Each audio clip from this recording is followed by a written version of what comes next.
Welcome back. Police are investigating after yesterday's hostage drama involving an SAPS member in Mamelodi East of Pretoria. The officer killed his nephew before taking his own life in what was a 16-hour hostage situation, sparked reportedly by a family dispute. Newzroom Afrika's Ziniko Mhlaba is tracking that story. He joins us live for more. Ziniko, our colleague Mhlaba was there until the early hours of this morning. There are several questions to be asked, right, including whether police officers are meant to, at constable rank, be taking their service pistols home with them. Well, we are going to ask that question to a very relevant person to that question, Michelle, and that's going to be Mr. Lisiba Tobakalo, who's going to be speaking on behalf of the South African Police Union.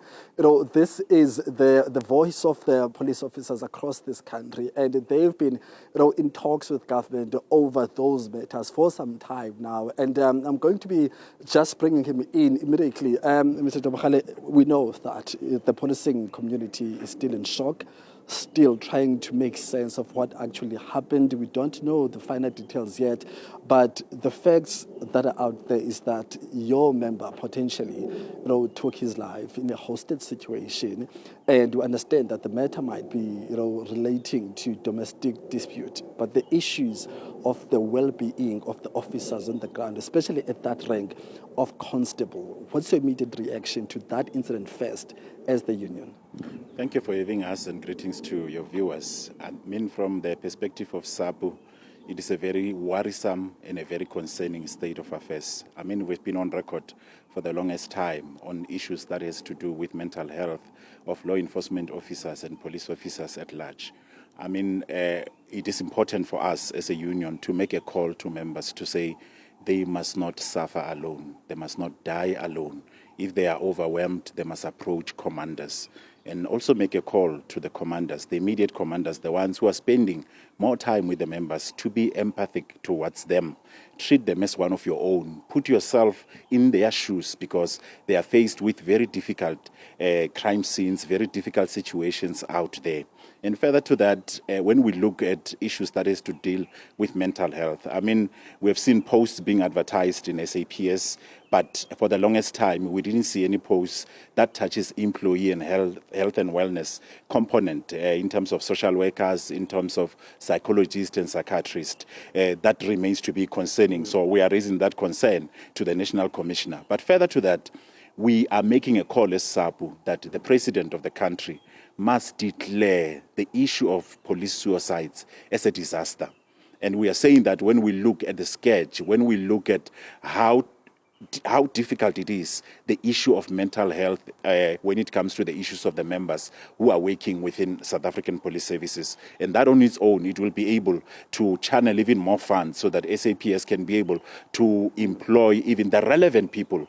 Because Ziniko, ideally, what is important is that if a member has had a traumatic event, before they go home, before the end of their shift, they need to be debriefed. But currently, because of those shortages, it is not able to happen the way that it's supposed to be happening. So it remains to be quite concerning to us, but also to the community. The police, they need support. As much as we know there's a lot of critics towards the police, but the support, they need it because it also affects them on different levels. I mean, let's talk about, you just spoke in depth about the need to attend to their wellness and mental health generally, but how do we then find balance between, having officers fully understanding their duties and how they should be handling firearms, especially state firearms, when they are at their private homes with their families, and use them accordingly, as stipulated by the law, especially when it comes to the guidelines of the SAPS. What's the training there? What are the terms and conditions? Give us more insights in terms of how do you ensure that firearms are used accordingly, especially at private residences such as a family home.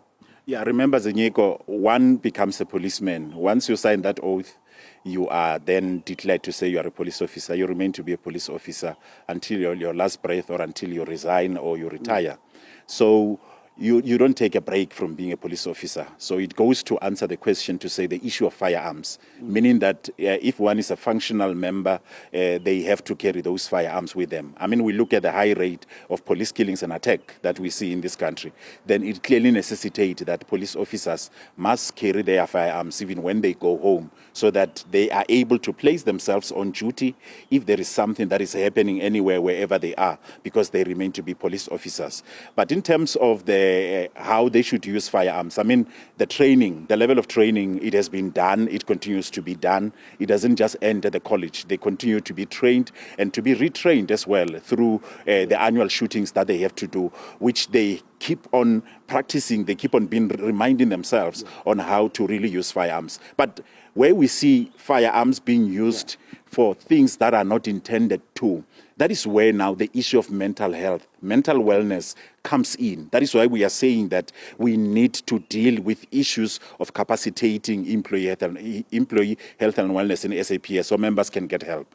Thank you very much, Mhlaba, for your time. So that's the South African Policing Union calling on the president to declare, the issue of police suicides a disaster, but also emphasizing that point of mental health and wellness when it comes to the officers on the ground, especially that the importance of those debriefings after a traumatic day at work. So we're going to throw back to you, Michelle, as we still continue tracking down some of the policing stakeholders to respond and react to that tragic incident.